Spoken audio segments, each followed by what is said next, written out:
pleasure to just say a few words about the lecture, and then I'm going to turn it over to this esteemed group. So the Bowman Lecture focuses on providing timely analysis of issues of race, equity, and justice facing us today. The lecture is named after the first permanent director of IRRPP, Philip J. Bowman, who's sitting, hiding sort of 4 or 5 rows back. Thank you, Dr. Yes. Both because of his important leadership of the Institute and because of his prolific record as a scholar. All of us who have benefited from the work of IRRPP over the last 15 or 20 years owe a debt of gratitude to Dr. Bowman for his careful and strategic nurturance of the Institute from its beginning. He set a strong foundation that has enabled the Institute to serve its mission of supporting UIC faculty and students, increasing the quantity, quality, and impact of research on race and policy, and serving as an important intellectual hub here in Chicago for cutting-edge research on racial and ethnic dynamics that is deeply engaged with not only trying to understand, but to transform the conditions of underrepresented groups. Dr. Bowman is currently professor of higher education at the University of Michigan. His scholarship focuses on racial and ethnic diversity, higher education, and related policy issues. I am lucky to have known him for more than 20 years. I often say he's the ultimate intellectual and scholar, deeply and sincerely interested in the world, in people's stories, and in understanding why things are the way they are and how to transform them in ways that create opportunity. I tease him every year. Everywhere I go, literally, I run into amazing colleagues who narrate a story of receiving important mentoring, counsel, or advice from Dr. Bowman at some point in their academic journey. Literally, people who met him as a high school student, undergraduates, graduate students, junior faculty, at the many institutions that he's been a part of over the years. He has a deep and lasting impact on so many people personally and on higher education as an institution for his capacity to not only hold institutions accountable for doing better, but to guide folks to help them understand how these institutions work, how they can be successful in them, and conveying in ways that young and often vulnerable scholars can understand that he truly believes they can be successful. He is a model for me and many others of what it means to operate with brilliance, humanity, integrity, and skill. And we are honored that he could be here with us today and that we can honor his legacy in having this speaker series named after him. So thank you very much, Phil.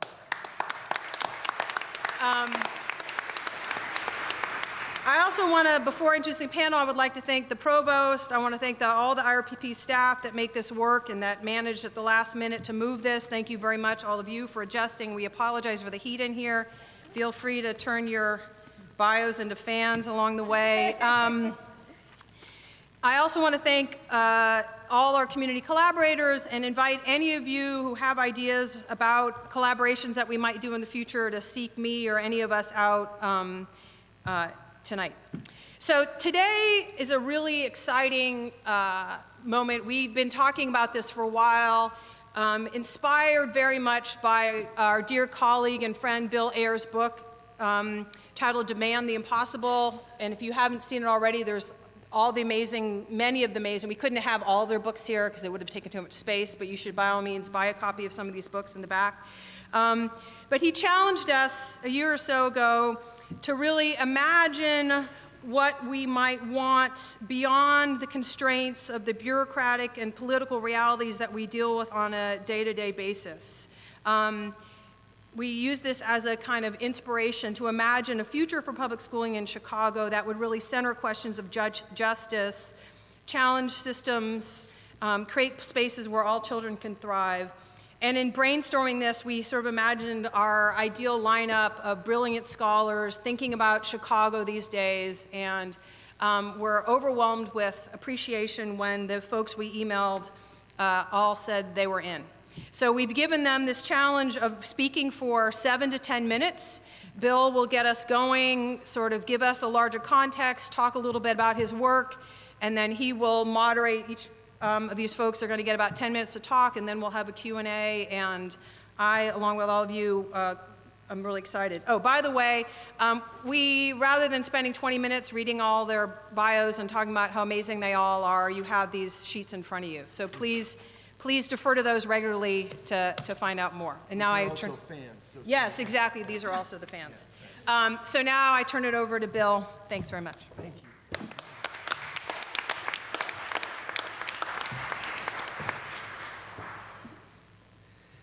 Thank you so much, Amanda, and thank you to the IRRPP staff and Yvonne and everyone for making this happen.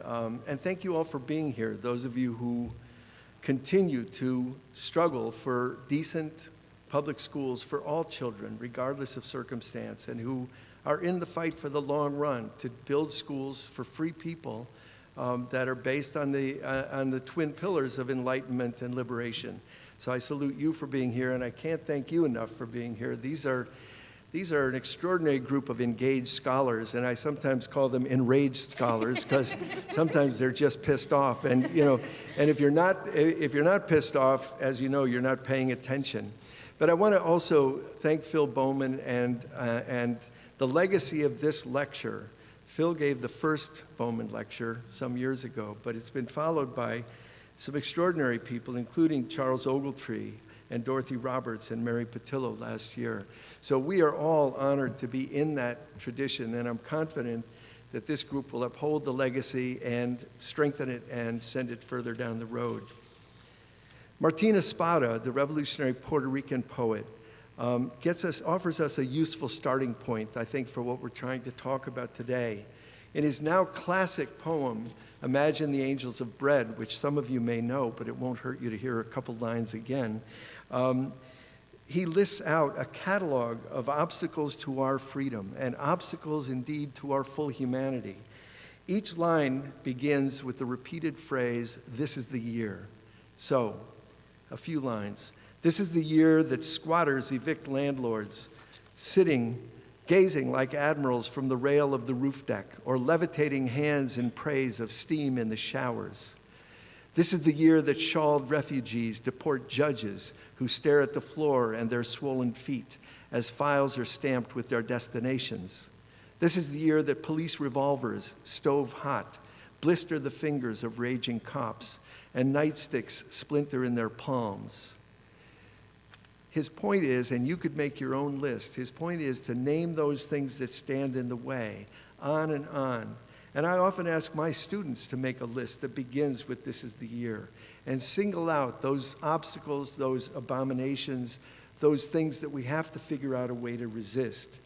But then Espada pivots in his poem, and he reminds us of the human capacity to imagine a different set of circumstances. He says this: if the abolition of slave manacles began as a vision of hands without manacles, then this is the year. If the shutdown of extermination camps began as imagination of a land without barbed wire or the crematorium, then this is the year. If every rebellion begins with the idea that conquerors on horseback are not many-legged gods, that they too drown if plunged into the river, then this is the year. And then Espada offers this benediction: so may every humiliated mouth, teeth like desecrated headstones, fill with the angels of bread. Imagination. As Emily Dickinson said, imagination lights the slow fuse of possibility. To demand the impossible is to release your most radical imaginations and light that fuse. I first heard the phrase "demand the impossible" used by Che Guevara, who wrote, "Be realistic, demand the impossible." And since then, I've seen it used by James Baldwin, Toni Morrison, Howard Zinn, and a dozen other folks who think that we ought to move beyond the constraints of what's on offer. Demand the impossible asks us to refuse the choices on offer from the powerful, to look to a further horizon. For example, to give you one example about kind of what's on offer, the choices that are on offer. As the government and the military gear up for war, 16 years ago today, launched the war in Iraq, 16 years ago today. And as they get ready to launch a war in Venezuela, the debate within the corporate class is whether to apply sanctions and blockades or whether we should simply invade and occupy. It's like a debate between the stranglers and the bombers. Who wants to be in that debate? Demanding the impossible is to reach deeper, to demand an end to empire, to demand self-determination for all people, to demand peace. A few years ago, a choice that was prominently on offer was between an unchecked predatory healthcare system or Obamacare. Demanding the impossible meant fighting to raise the possibility of universal health care as a human right. Interestingly, that's something now we're hearing that's now heaving into view as completely possible, something that we can see the reality of. And this is true of everything. What begins as an impossible goal, the end of the Atlantic slave trade, the abolition of slavery, the end of Jim Crow, these things were impossible, and people were told they were impossible. And people demanded them nonetheless. People rose up nonetheless, and eventually those things too became options. In our own world of public education, the powerful have argued for decades that the choice is between charters or some other form of privatization versus embracing and adhering to the status quo. So that's the choice on offer. You either love it the way it is or you're for privatization. And many of us, and I think all of you here, respond to that and call bullshit. That's not the choice. It's not the choice that we have. We see education in a different frame, as a universal human right, not a product to be sold at the marketplace. And we fight for healthy schools nested in healthy communities. Schools for free people that foreground initiative, courage, creativity, imagination, inventiveness, resourcefulness, and that reject obedience and conformity as unworthy goals for free people. But the talking heads tell us to stay in our lane, schools and education reform, not communities and criminal justice. We have to answer that when the question is freedom and justice, we have no lane. The lane is wide open, and we choose that. One other reason to step out of the given frame and demand the impossible is in order to resist what I think of as the dogma of common sense. You know, everybody understands the dogma of the Republicans in the House of Representatives. That's too easy for folks like us. It's our own dogma that we have to challenge. It's our own frames that make us unable to see over the next wall or over the next horizon. So imagine you were part of a planning group and you were going to build a whole new system of schools. Where would you start? What would you ask for? What would you do next? And in some ways, that's what the panel's going to take up today. If you could start now and start from scratch, if you could imagine the impossible, what would it be? You know, I've asked kids in high schools, in urban high schools, and in rural boarding schools, I've said to them, if you could do anything to change this school, what would you do? And typically, some wise kids will say, you know, I'd fire Mr. Truslow, or, you know, more typical responses are I'd start school at 10 a.m., or, you know, or I'd have a longer passing period, or better food in the cafeteria.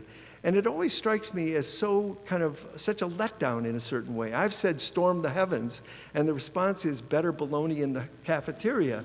And in a sense, I'm not blaming the kids, in a sense, it's what we all suffer from. The idea of schools is such a fixed idea. It's such an implanted idea that even when we dream big, we dream small. And what we're asking the panelists today to do, and what we're asking ourselves to do, is to get beyond those frames. Let me end on a hopeful note. Not optimistic, because I'm not an optimist. I've been accused my whole life of, in fact, some of you have accused me of being an optimist and a romantic and a utopian. And I am a bit of a romantic and I am a utopian. But I'm not naive. Let me say that. I'm not naive. I'm not innocent. But I think that I think optimists are people who think they know how things are going to turn out. They're determinists, just like pessimists.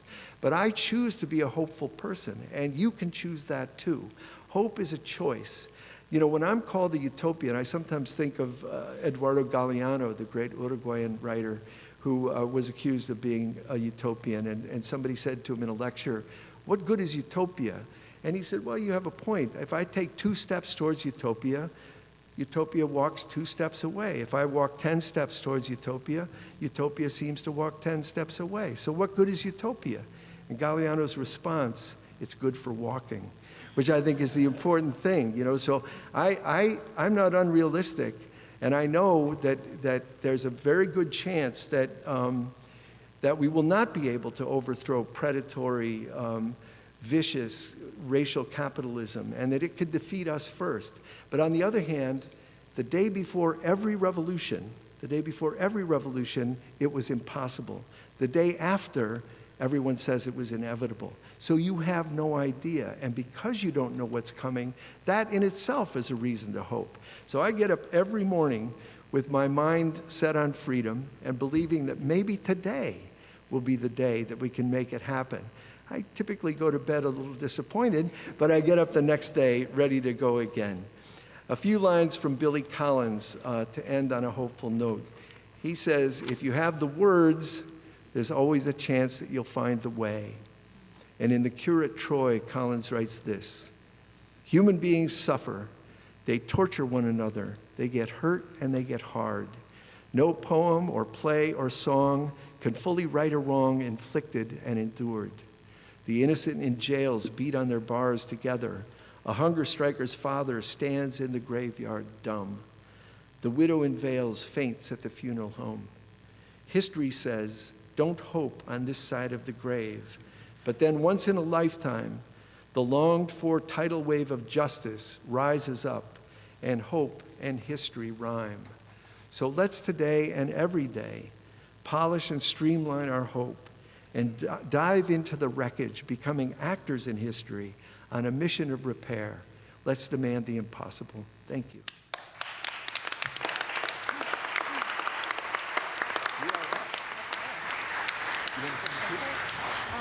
Oh, sure. I think so, yeah.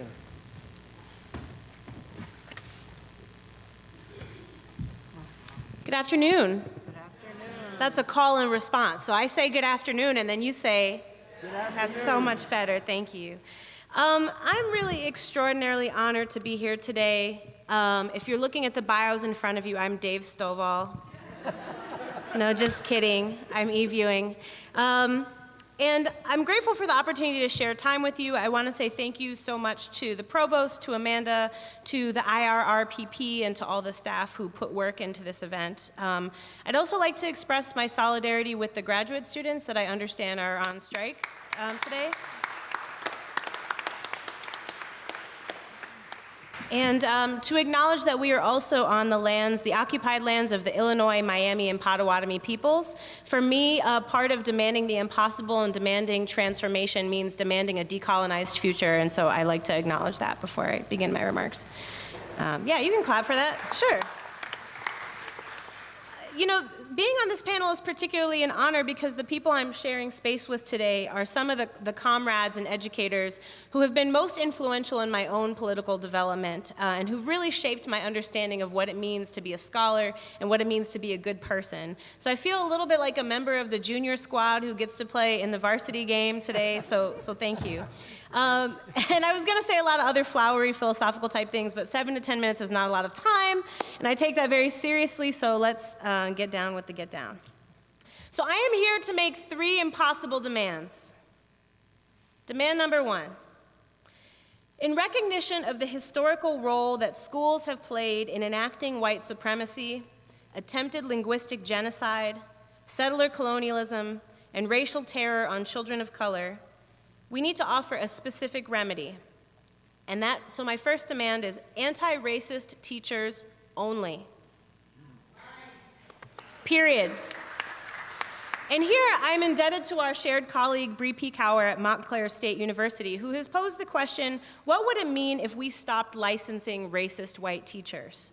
And when she said this at a conference, everyone was like, right? Like this simple idea, if we stopped giving teacher licenses to people who at the end of their pre-service, their own educators understand to be racist, that is a shocking idea. And I'd like to take that a little bit of a step further and demand that we actually only permit demonstrably anti-racist educators in our schools. We put a variety of requirements on teachers. You have to take certain coursework, you have to pass an exam, you have to maintain residency in the city, and I demand that we add to that a series of anti-racist competencies and proficiencies and make them requirements. What kinds of requirements, you ask? We can work that out.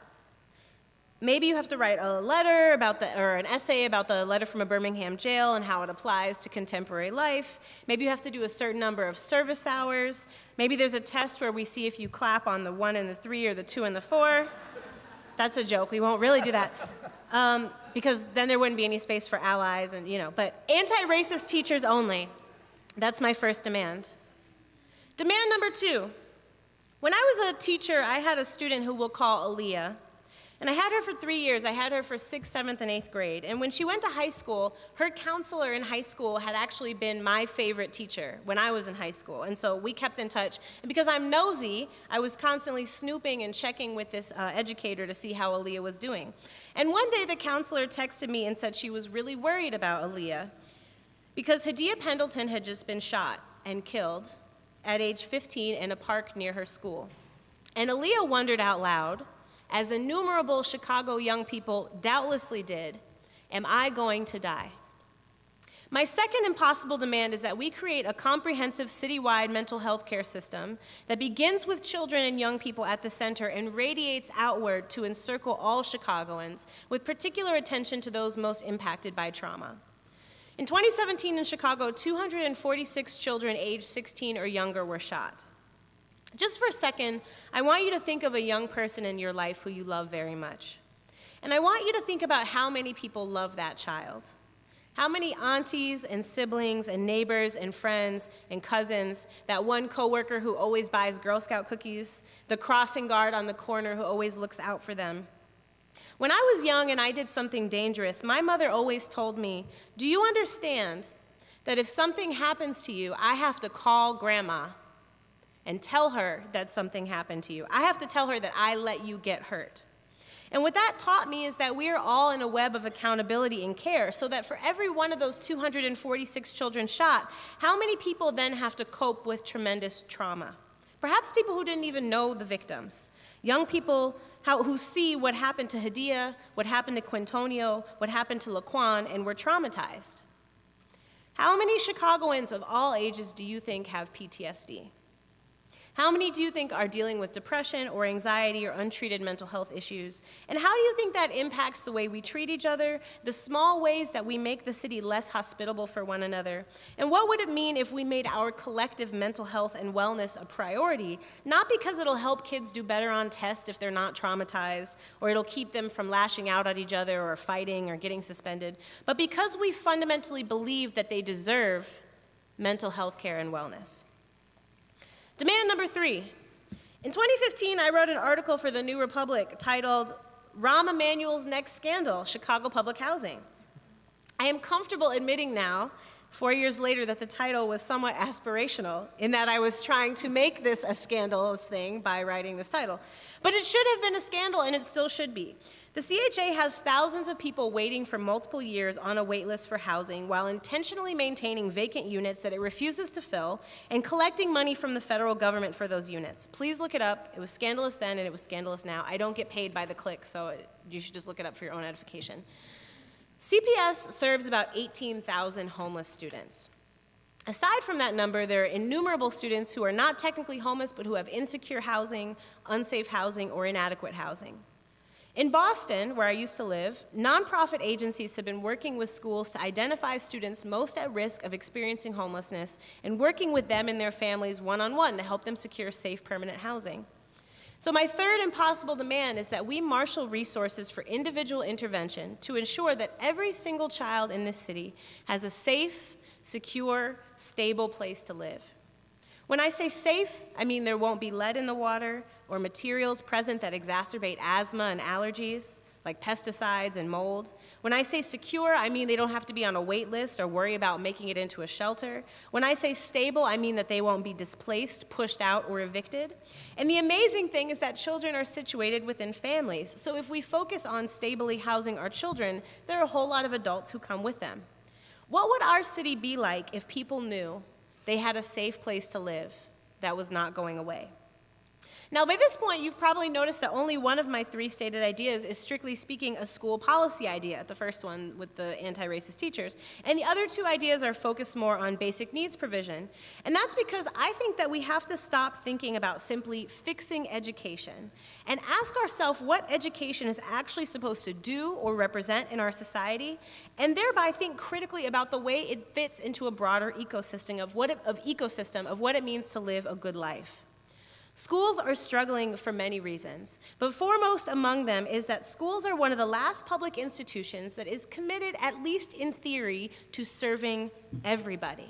to taking everybody. And that means that everything lands in our schools: substance misuse disorders, unemployment, inequitable transportation, environmental racism. All of those social ills manifest in our schools. And teachers are scrambling around trying to feed kids and clothe kids and shield them from police violence, help them cope with trauma. And then folks have the nerve to ask about test scores. There is no one elected official or documentary or app or book that is going to transform our schools. Because what we see in our schools is simply a mirror of the racial capitalism, patriarchy, and colonial violence, and fundamental total disregard for human life that we see in our country, which believes that it's okay to punish people for being poor. But that doesn't mean that we ignore it or say it's not our problem, these things are too big, and we have to wait for someone else to come along and fix poverty, and then maybe our schools will be better. What it means is that we use this one place where we sit, this one institution that we care so much about, as a moral catalyst. And I said at the beginning that I wasn't going to say a whole bunch of philosophical stuff. However, every single day of my life, I think about the fact that I am descended from people who were legally property, who were legally not human. And as a byproduct of that fact, we're not permitted to read and write because it was understood that to do so was a poignant act of humanity and an assertion of the miracle of the human spirit. And now I make a living by reading and writing. That's how I feed myself. Within the paradigm of my ancestors, that was beyond impossible. And yet here we are. So it is imperative that we make these demands because we owe it to the people who came before us and did the same, even though they would never live to see the fruits of their sacrifice. Thank you so much. That's 9 minutes and 54 seconds. Whoa.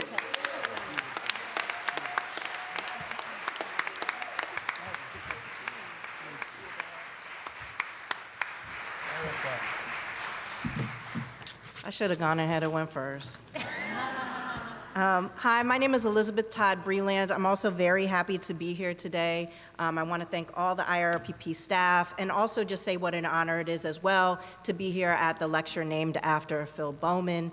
IRRPP has been a very important institution to my own development here as a scholar, a writer, a teacher, and so thank you for creating this space for us.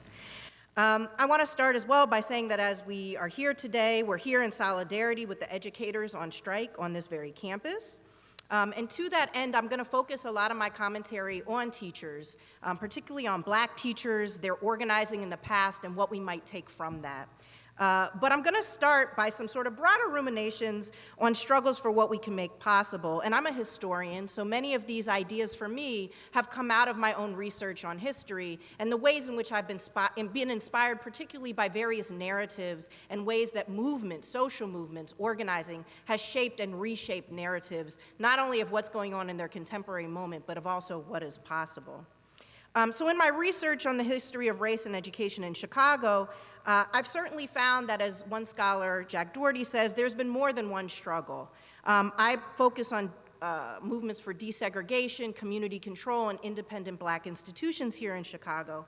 And I want to say something quickly about desegregation. I feel like recently there's been a lot of, sort of a revival of desegregation being put forth as a primary or only successful solution to deliver equity. And I think I'm a bit ambivalent about this in the way that some of the historical subjects who I research have been as well. I wonder what desegregation would mean in a city like Chicago where only 10% of students are white, given that we rarely think about Black and Latinx students going to school together as desegregation. Historically also, I've seen that the burden of desegregation has disproportionately burdened people of color, particularly Black families. And I think that too much attention has been put on, here in the city, on trying to attract white families to public schools instead of vibrantly and robustly serving the students who actually are in our schools. But I do think that desegregation could be an option. I also believe there's not a one-size-fits-all solution for public schools. But I think this idea that there may be multiple choices, dare I say, has been contorted as school choice and repurposed by a powerful corporate education reform movement. And in this iteration, the pursuit of multiple approaches to pursuing education and improving public education have been guided by ideas of competition, punitive accountability, they've been monetized, they've been franchised, and positioned as sites for capital investment and profit. Instead, What if we imagine and embrace the idea that perhaps there are different ways to improve education based on a different set of ethics? And here, I was thinking about a quote out of a new book by Bettina Love about abolitionist teaching, where she says, quote, "We must struggle together not only to reimagine schools, but to build new schools that we are taught to believe are impossible. Schools based on intersectional justice, anti-racism, love, healing, and joy," end quote. So what would it mean to implement an ethic of racial justice? Well, it might look like putting those most impacted at the center of conversations through community, youth, and educator involvement as decision makers in schools. What would an ethic of love look like? This might change how we teach. This might change what you bring to the classroom. What would an ethic of equity look like? And I'll say something about equity. I feel like a lot of people talk about equity, and I worry that it's kind of become the new diversity, right? Where the actual meaning underneath it has been obscured. And so I want to be clear about what I mean when I say equity. I'm talking about a robust vision of equity, equity that requires fundamental redistribution of resources, guided by an ethics of reparations, the redress and the righting of past wrongs, while also having a forward-looking vision of racial and economic justice. I think it's important that in this future vision of what public education can be, we remember that public education should remain a public good, that we insist that public education remains public, both publicly funded and administered. Nicole Hannah-Jones, a journalist echoing John Dewey in many ways, has been talking a lot recently about public education as a common good instead of an individual good.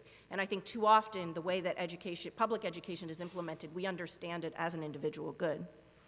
So in some contexts, maybe this looks like desegregation, but in others, it could mean significant investments in neighborhood schools, the elimination of tiered and stratified education systems. Think here about all the multiple testing and charter and choice options we have or don't. Replacing student-based budgeting with equitable student funding, models like sustainable community schools, parent councils with paid positions for parents, community members in schools, like visions of community control from the past, replacing police in schools with counselors, social workers, and nurses, and implementing meaningful restorative justice practices. Often when I give talks, people are like, but where are we going to get the money for all of this? There's money, okay? You know, there have been books that have come out, a whole edited volume called Chicago is Not Broke, or if, in the words of Karen Lewis and the Chicago Teachers Union, maybe it's broke on purpose. There are multiple new potential sources of revenue here in this city. Currently, there are conversations about a progressive state income tax. I think it's important that as that conversation develops, we talk about what that means for the city, not just the state at large. The banks should be sued for the things they've done to the city of Chicago. There should be a reallocation of TIF funds, a financial transaction tax for Chicago, the possibility of a public bank. I could go on, right? So there's not actually a lack of money. So in this, I want to turn to talk a bit about teachers, and particularly Black teachers. And this is because Chicago has this really important history of Black teacher activism and organizing. Black teachers in the city have organized themselves as teachers, but also on behalf of communities where they lived historically. Groups of teachers like those in Operation Breadbasket's Teachers Division in 1968 supported Black student walkouts that were demanding community control of schools, more Black teachers and administrators, Black studies across the curriculum. But they also were organizing for themselves. Black teachers were often relegated to full-time basis substitute status, which meant that they were easier to fire, got paid less, and generally were disregarded. And during this time, in the 60s and 70s, they were also fighting against the Chicago Teachers Union and identified, in fact, the CTU and the Board of Education as the two twin heads of institutional racism. That's a quote from then. But one of the things that their organizing and advocacy and activism did is push for changes in that. So after, in 1969, when the CTU went on its first strike and Black teachers, nearly half of them, crossed picket lines because they said any funds that were gained from this would never make it to their schools, they were forced to be incorporated into the Chicago Teachers Union, take on more important roles. You see, by 1984, more Black certified teachers in the city than white certified teachers here in the city of Chicago. And the election of Jackie Vaughn as the first African-American, first woman, and first elementary school president of the Chicago Teachers Union. Even in through the 1990s, Black teachers still made up more than 40% of the teaching force here in the city. Today, that number is down to 21%. And this is because with the corporate turn in Chicago public schools beginning in the 1990s, you see this having a particularly adverse impact on Black teachers. So in 2013, when nearly 50 schools were closed in the city, 70% of those schools had both a majority Black student population and Black teacher population. When Black students were losing their neighborhood schools, Black teachers were losing their jobs. And I think it's important to talk about this, as Eve mentioned, in a broader context. So Black teachers aren't just workers in their building, although they are those people. They're caretakers of children. But they also serve and continue to serve an important role in Black communities as caretakers of children, as anchors of blocks and neighborhoods, as people who are important in other institutions within Black communities. And so we look at all of the communities that have had increases in high rates of foreclosure, the exit of commercial development, the exit of government investment. Those are the same communities where Black teachers lived and have lived historically. So to this end, I actually want to propose some practical solves for this, to increase not only the number of Black teachers, but also Latinx educators here in the city of Chicago. Today, Latinx educators are approaching a quarter or around a quarter of the teaching population, while Latinx students are almost 47% of the student population, so certainly a disproportionality there. So one way is to address barriers to entry for pre-service teaching. We know the ways that testing has historically been biased. Making teaching more generally a more attractive profession. We've spent the greater part of the last quarter century attacking teachers, saying that they're lazy, that they aren't worthy of a living wage. We have to change those narratives. Nurturing and funding existing pipeline programs and building new ones, programs like Grow Your Own, that take folks within communities, train them to be teachers to serve their own communities. And to the credit of the Board of Education in Chicago Public Schools, they currently have been rolling out slowly the CPS residency program, part of which is trying to target training Chicago Public Schools paraprofessionals to become certified teachers, which I think in theory is a really good idea, particularly because paraprofessionals already have an investment in the building. They tend to be a more diverse teaching force than the rest of the force at large and have connections to communities. And research has shown that it's important for there to be teachers of color, not just for modeling purposes, but certainly that, people seeing people like them in front of the classroom, but also for non-students of color, for white students, who may never have seen a person of color in a position of authority, or only have their idea of who those other people are from stereotypes that they see in the media and other spaces. It's also been shown to be important for student achievement to have teachers of color in the front of the classroom, and certainly for these employment reasons as well. I also think that it's important for us to think about how we use high school space as a place to nurture teachers. There's been an increased emphasis on career and technical education. What might it look like to focus and have pre-teaching as one of the areas that people can gain exposure to even while they're high school students? And what would it mean more generally if Chicago Public Schools prioritized hiring their own graduates as teachers? That would instantly diversify the teaching pool here in this city. So we certainly understand that racial inequities in schools have been historically and remain today deeply interconnected with interpersonal and institutional racism in housing, in employment, healthcare, policing. Our struggles in these areas must be interconnected. But what if instead of continuing to try to make Chicago a global city by recruiting knowledge sector workers from outside of the city, we built from within? We invested holistically in marginalized communities to create sustainable schools and sustainable communities. And the good news is Chicago is a city with this super rich history of grassroots organizing and struggle. There are already so many organizations and institutions doing this work that we can help support them more. The veteran Black educators and organizers who I've had the privilege of talking with my research put forth brilliant alternative visions for schools and society. And their history provides an opportunity for us to imagine what, in the words of my colleague Ashawn Crawley, calls otherwise worlds. History matters not just because it often seems to repeat itself or rhyme, but because these stories need to be told, because history can be empowering, because history allows us to sharpen our analysis, to ask better questions, to notice who and what are missing from common sense narratives, and most importantly, to organize better to confront the challenges of our current moment. Thank you.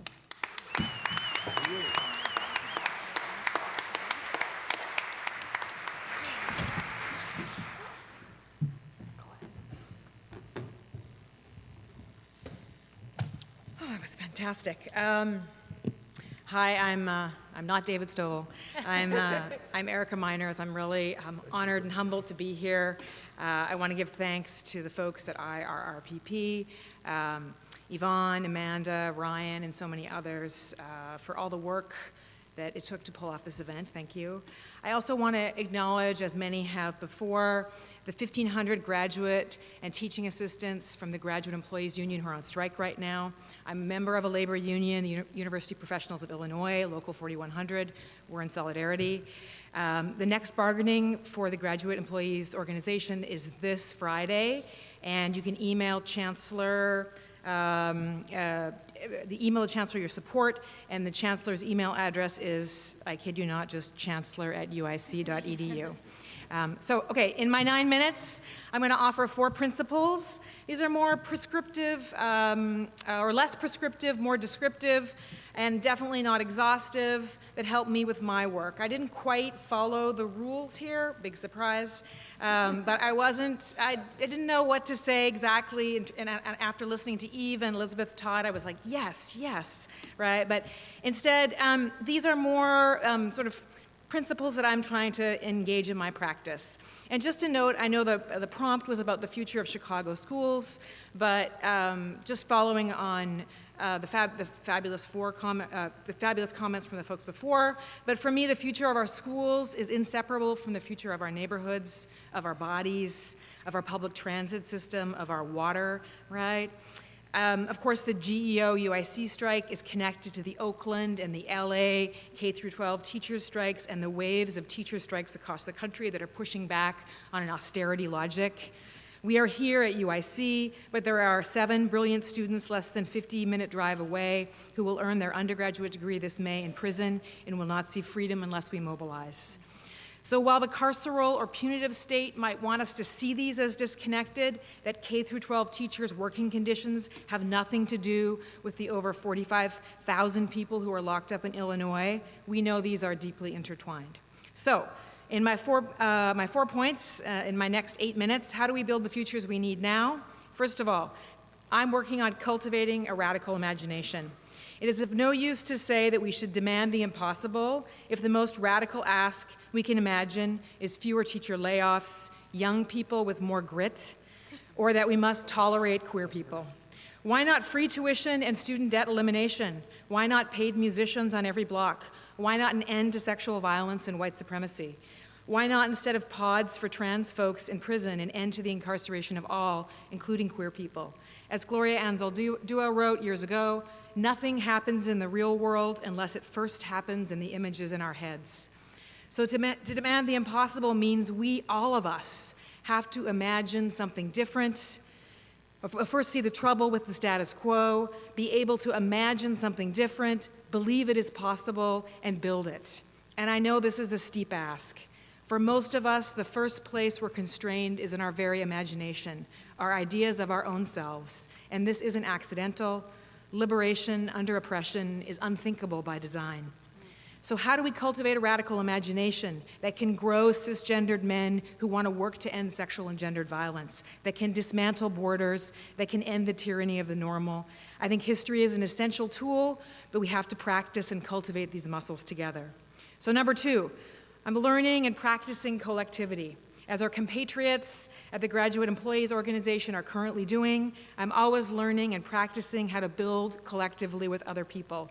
And yes, individuals matter. I'm going to give a shout out to Paige May, Debbie Southern, Destiny Harris, and the many middle and high school students like those at Percy Julian Middle School who are instrumental in the work to grow and propel the No Cop Academy campaign, which last week might have lost the battle, apologies for the military metaphors, but in my book, won the war. The coalition made a huge collective intervention in how people in Chicago think about policing. The No Cop Academy Coalition produced savvy political education materials, orchestrated some of the most creative direct action that the city has seen in years, did the hard work of educating about abolition, or how that $95 million for the proposed police academy could be invested to make communities really safe. They worked across difference and with people. What remains after this moment passes is the political consciousness that is slowly being built into groups across the city. Over 60 organizations signed on in some way agree that contracting the power of policing is a common goal and a vision we must work towards. This is huge. This is a win. And this was possible because of the hard and collective labor of many people working together. And when we talk about collectivity, it doesn't have to be thousands or even dozens. Small is all, Adrienne Marie Brown reminds us. Small linkages create radical openings that grow. Start a reading group. Make a queer crafting circle. Okay, number 3, make visible the rules of the game, right? That's what I'm always trying to do. And white supremacist, capitalist, ableist, heteropatriarchy, right? I love saying that. White supremacist, capitalist, ableist, heteropatriarchy. Rules of the game. In our work to mobilize against the next school the city wants to militarize or close, the new proposed private immigration prison in Dwight, Illinois, the federal government's attempt to erase trans folks, in our resistance, how do we always work to make visible the rules of the game? How can our work, our campaigns, our organizing always, as Maria Matsuda wrote, ask the other question? How can we always be open to naming what is outside of our experience, our framings, our standpoints, and more? Of course, our labor must be about the specifics of the harm we face, but can we also do the work to illustrate the rigged game that keeps generating these crises and harms? A friend of mine always talks about it a little like the whack-a-mole game at the theme parks. But the goal in our work is not just to fight this proposed new policy, this new value-added teacher evaluation model. We've got to expose the logics, make visible the rules of the game, and in each campaign chip away at the fuel, that white supremacist, capitalist, ableist, heteropatriarchy. So to paraphrase Matsuda, when I recognize something as transphobic, I must also ask, where's the racism in this? When I notice something that harms public school teachers, who does this benefit? Who else does this harm? If we train ourselves to ask the other questions, or to build communities that help us do this, often the rules of the game become a little more visible, and then the strategies that we use to push back on these moments, these crises, can deepen. Okay, last one, in my last 2.5 minutes. Be in it for the joyous long haul. My communities remind me every day that we must believe and act as if people can change, if systems can be dismantled, white supremacy and sexual violence will end. All of our lives depend on it. Yet, if freedom is a constant struggle, a practice, not a finish line, let's for damn sure make the road as joyous as possible. I now find myself at the young or the old end of most of the rooms I'm in, and I'm happy that I'm up here, that Bill's here, right? Older than me. Sorry about that. But I also find myself either overjoyed or devastated to the core, right? So first, the devastation. And I'm not going to rehearse very much here. The losses are hard to take. Sandra Bland, $95 million will go to a police academy. It is hard to keep going when we see these. But what is the counterweight? The picket line this afternoon, the students at the Sister Jean Hughes Adult High School who lovingly quarrel with me about what makes our neighborhood safer, the queer dance parties like Slow-Mo, the people I have worked with for over a decade at Critical Resistance to grow safety outside of punishment. I change not through that fatiguing concept of struggle and loss, but the political work I do with others that generates connection, intimacy, and happiness. It renews us with what Audre Lorde wrote years ago in the most inclusive way, the erotic. This is what will keep us generous and generative and ready for the futures we need now. Thank you.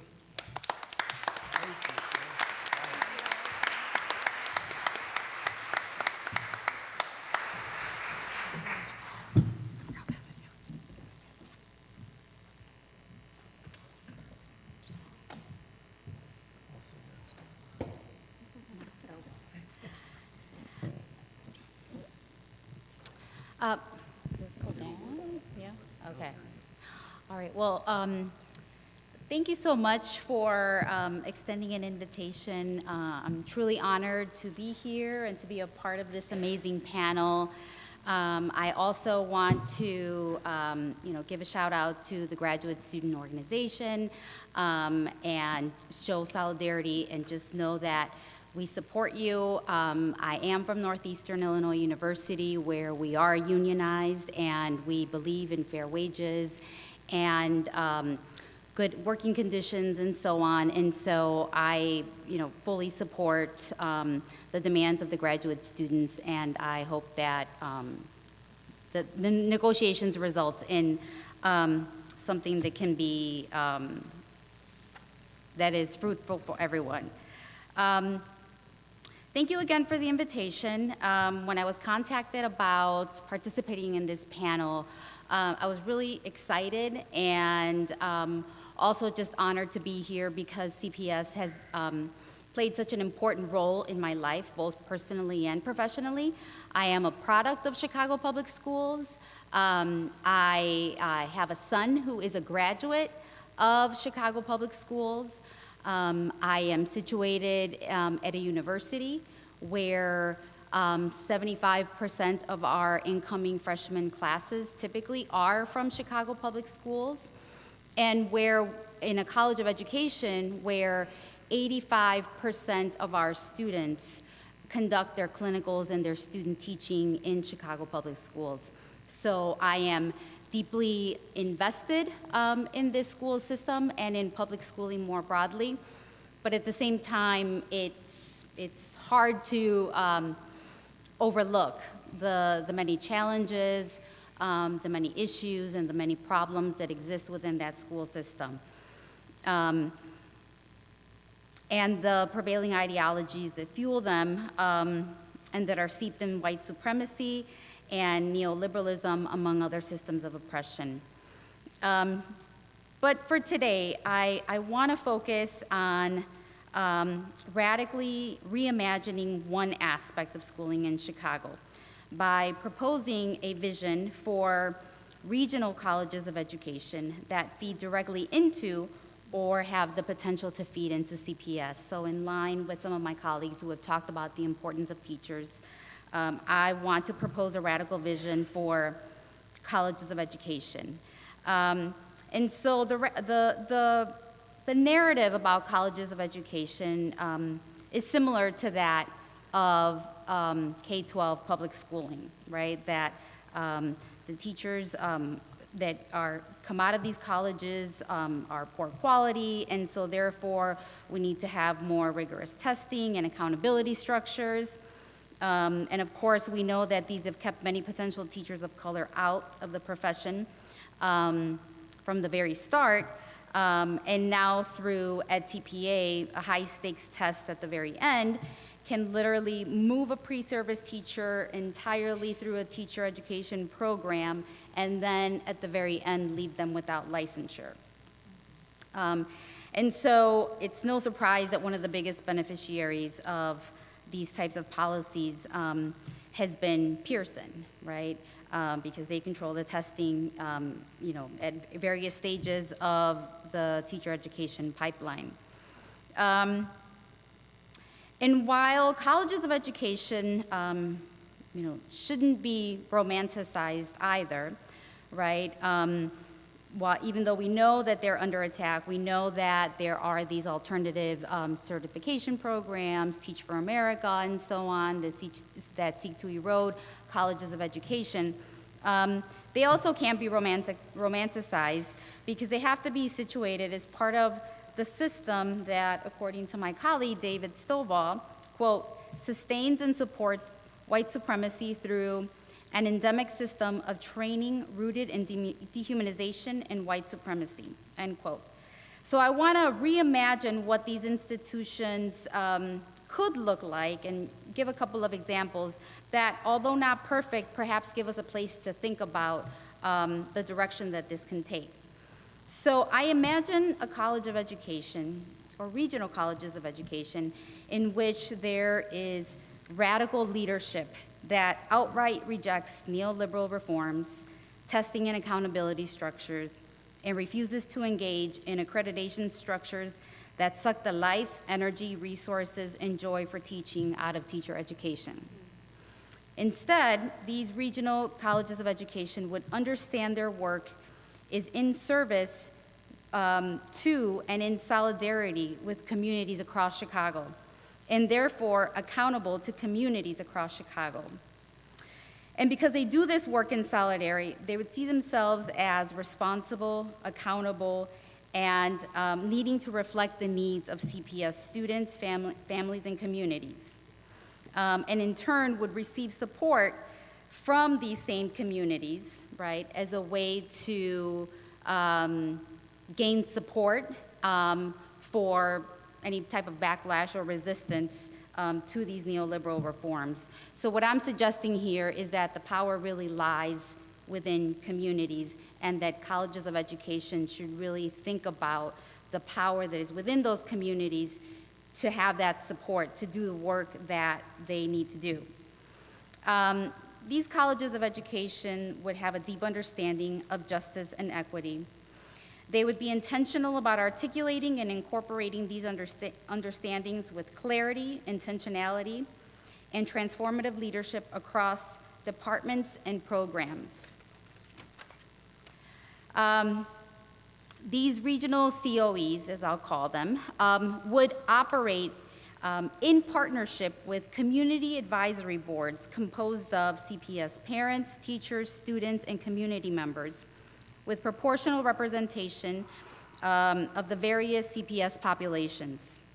Through these community advisory boards, communities would have a say in how CoEs operate, decide what culturally relevant curriculum looks like, and actually help build it, and collectively determine what skills, knowledge, and dispositions pre-service teachers must develop to teach in CPS. I imagine regional CoEs in which faculty across programs and departments reflect the diversity of the CPS K-12 population, whether their students are going to teach in CPS or not. Because we know that if you prepare them to teach in CPS, we are preparing them for the shifting demographics nationwide. And while CPS does better than the rest of the state in terms of teachers of color, and I think that the stats that were pointed out also demonstrate the declines that we've seen among particular groups of teachers, specifically African American teachers, it's when you look at the demographics in the rest of the state and other school districts, it's truly horrifying to see the disproportionate numbers of white teachers relative to their student populations. But we can do better in CPS. We would have colleges of education that deeply understand education as a space that can empower individuals, families, and communities, develop students' abilities to solve real-world problems, and contribute towards healthy, sustainable, and equitable communities. I thought about Bill's point earlier about asking students to, imagine education and what would they demand. The question that I pose to my students is, tell me about what you've learned in school that relates to you, your life, your family, your community. And the blank stares that I get, right, as if there's sort of no sort of indication that schools and curriculum should in any way relate to their lives outside of school. And I think that you are right in saying that. I think just even imagining, right, the possibilities of what that can look like is just a lot. CoEs that center frameworks like culturally relevant teaching and critical pedagogy, both which center academic excellence and social consciousness, as well as model them as teaching approaches throughout pre-service teacher preparation. As a part of this same approach, CoEs would require coursework on white supremacy, capitalism, classism, patriarchy, heterosexism, Islamophobia, and much more, and how these systems and ideologies manifest internationally, nationally, regionally, and locally. Local connections would be made, examining the history of segregation in Chicago, redlining, urban removal, deindustrialization, policing, surveillance, carcerality, unions, and the controversies around public education.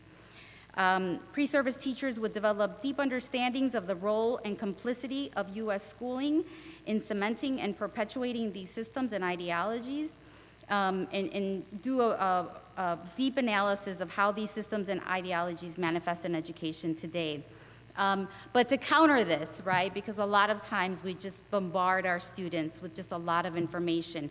And I should say that all of the things that are named here, right, are usually relegated to like one course, usually in the area of foundations, right? And then rarely is it embedded in the same way across the remainder of their educational trajectory. So the heaviness of these topics, though, would also be balanced by examining the struggles for educational justice in Chicago and beyond. Students would learn about the hunger strikes in Latinx and African American communities in Little Village, North Lawndale High School, and Diet High School. They would also take courses and learn about the struggles of ethnic studies, zero tolerance, discipline policies, school closures, etc.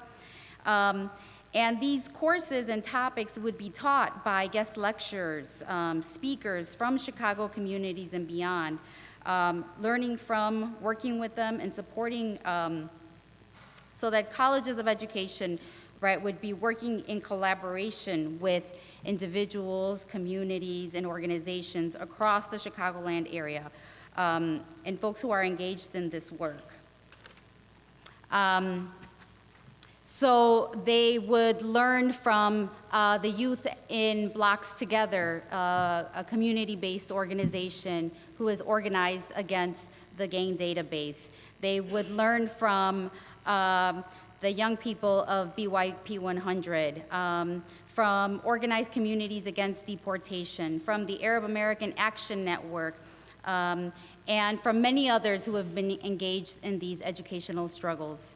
And of course, right, this would be, there would be structures in place where it would be paid, where people are not doing work for free, and again, kind of taking the information or the resources out of communities for the purposes of educating teachers.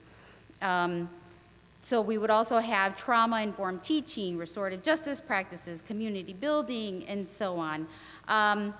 And so again, I think one really important area here is to think about, we imagine these systems as somehow being utopian, right? And the reality is that for folks who have been involved in organizations or collectives doing this work, rarely is it this way. And so what I've learned through my work engaging with folks who are in communities is that we have to be willing, and I want to credit a good friend and colleague of mine, Valentina Gamboa Turner, who told me, you know, we have to be willing not only to transform schools, but to transform ourselves, right? And so in thinking about, as we do this work, really taking opportunities to step back and to think about, you know, what are the inherent tensions and contradictions, and how are we perhaps acting in ways that may be contradictory to what we say we want to do. And so I think that piece of it becomes really important, because as I think about, this morning I was thinking about the different organizations that have emerged in Chicago and that they've come and gone, and you know, to what extent some of those have fizzled away as a result of, again, you know, tensions and contradictions that arise that I'm not sure that we have a vision of how to work through those kinds of situations. So that's definitely a part of this. And I want to give just one example. And this by no means, right, really does or address all of the things that I've mentioned here. But I think in some small way, it does speak to the possibilities that exist. So at Northeastern, oh, I'm so sorry. I just am totally over time. So I'll mention this. At Northeastern, we have a forum every year that was started by a colleague of mine and I, and we try to do many of the things that are here in terms of really disrupting the power dynamics that usually exist between teacher education and communities, where teacher education is are positioned as the experts, right? And they're going to fix the people and the problems that are in communities. And so we switched it around. And so every year we have a space and a forum in which we invite youth, students, parents, teachers, and so on, to learn about what's happening in communities and to think about how that might help them think about the work that they do in school, either in terms of curriculum or even in ways that they engage with students in different schools. So, and to close off, I just want to say that in thinking about this idea of hope, and how do you maintain hope, right, in the face of all of this adversity and all of these challenges. And what I think about is that hope is what reminds us that we are still alive and that we haven't been defeated. And I think the moment when we stop having hope really means that we've given up. So that's what keeps me going, and I think that also just thinking about all of the kids and families that attend schools is also just something else very powerful to keep us all going. So thank you.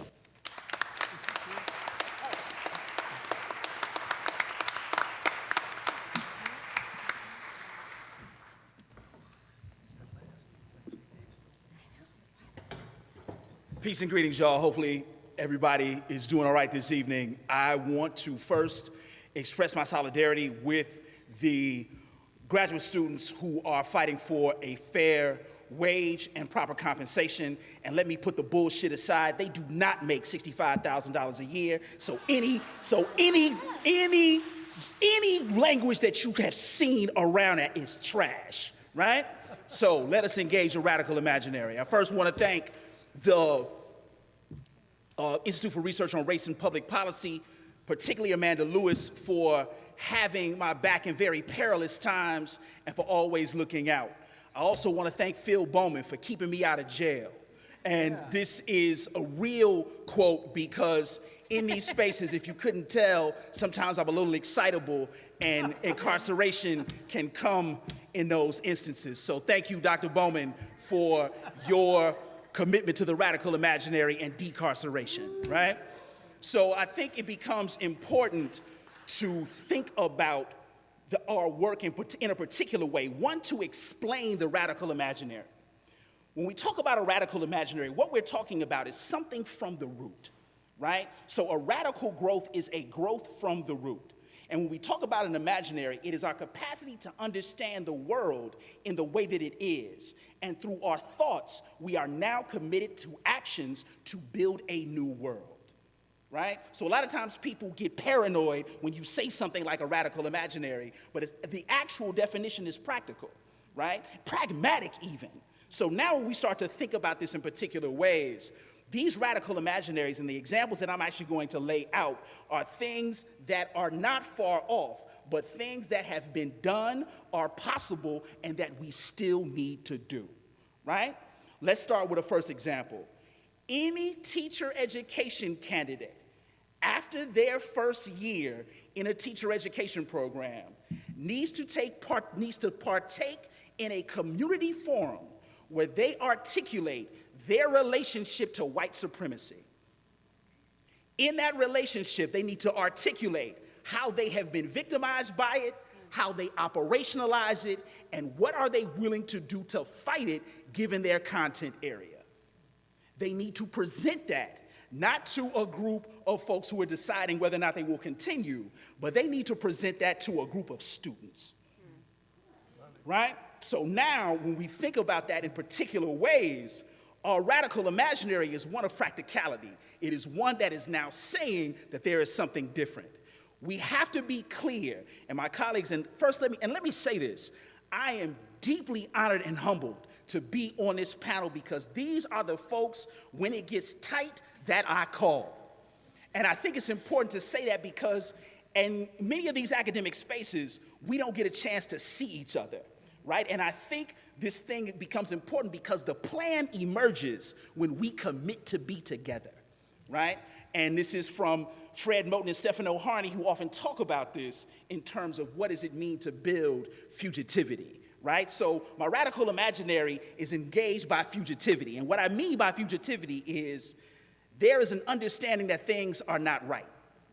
Because those things are not right, you have made a commitment to run.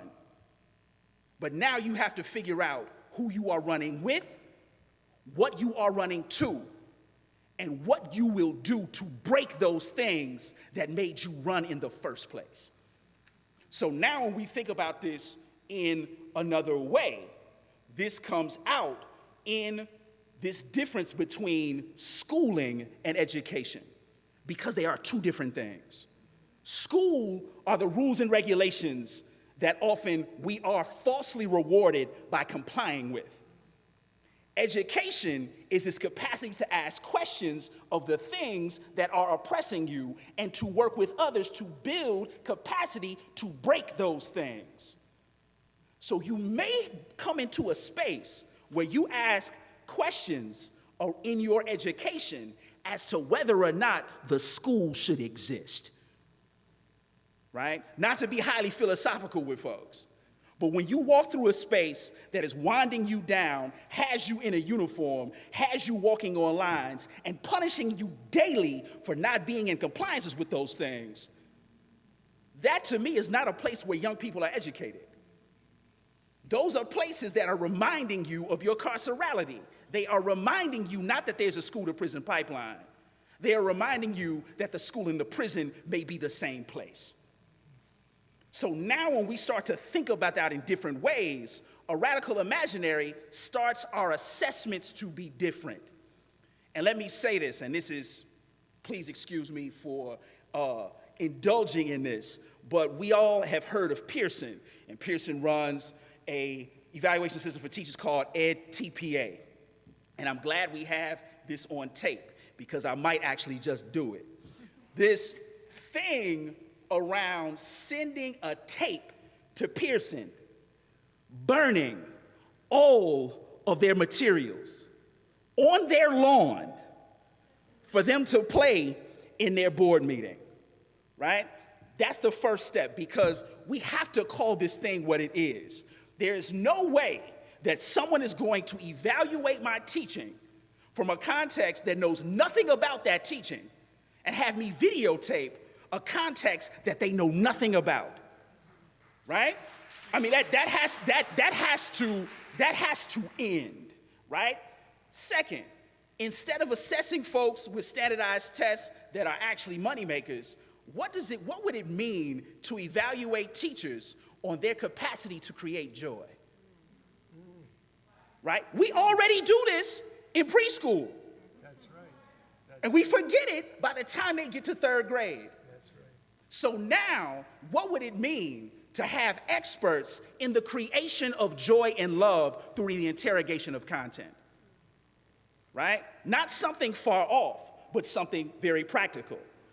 Third, replace all security guards with grandmothers. Right? Yeah. Now, we think about this in very particular ways, but in Oakland, California, this is what they did. They saw a problem with suspensions and expulsions. They couldn't figure out what to do with the young folks in those particular capacities. They replaced all school resource officers for 2 years with grandparents. Yes. What happened to suspensions? Through the floor. What happened to expulsions? Through the floor. And when they interviewed students, the students said, man, I can't be in a space fighting in front of my grandmother. So if we start to imagine these things practically, the radical imaginary is not something that is far away from us. Sometimes the radical imaginary is right in front of our face. We have to be committed to see it. So now, when those teachers begin to articulate their relationship to white supremacy, I just take them back to Eve Ewing's class where she tells her students in the beginning, there will not be a moment where we mention the words race, class, gender, age, ability, and white supremacy. And if you are not prepared for those things, this is not the place for you. Are we willing to say to people, this is not the place for you? Or are we still concerned about being nice in a world that is not nice to young people? Right? So this thing around, so now if we're preparing folks to do this type of work, what comes in that capacity? Are we willing to prepare teachers to fight alongside their students instead of with them? Are we willing to prepare principals to fight alongside of family members, teachers, and students, and not to be a cog and an agent of the state. And are we willing to do that? And in those radical imaginaries, it always goes back to us thinking about that good teacher. And what we always have to reflect around is, why was that teacher that we identified as good always in trouble? So now, can we create a cadre of troublemakers to bring us into a space that's closer to that reality? And are we willing to ask that question? And are we willing to fight? Right? So what would a teacher education program look like, in addition to what Sandra mentioned in terms of having more classes on political economy and social foundations? If you had a real class around fighting in solidarity with community struggle against white supremacy, heteropatriarchy, ageism, sexism, and 45 Cheeto, right? I'll let y'all figure out who 45 Cheeto is, right? He doesn't deserve his name to be said. So this thing around how we now start to envision this is not something that is past us. If we take bills seriously and we dive into the wreckage, the first thing that we will see will be ourselves. How will we come to grip with what we have complied with? And does our radical imaginary of school include our unlearning to get to education? And in that unlearning, who are we unlearning with? And what are we unlearning? And in all those instances, those teachers who you identified as folks who were committed to their practice were all revolutionaries who cared very little about the school and much more about your education. And the radical imaginary pushes us to care about that education, because we live in a moment where the vast majority of those young people in Chicago public schools have not been deemed young people who have the capacity to change their condition, but they have been deemed disposable. So our radical imaginary of education is one that ends disposability and makes a permanent demand for justice. Thank you all.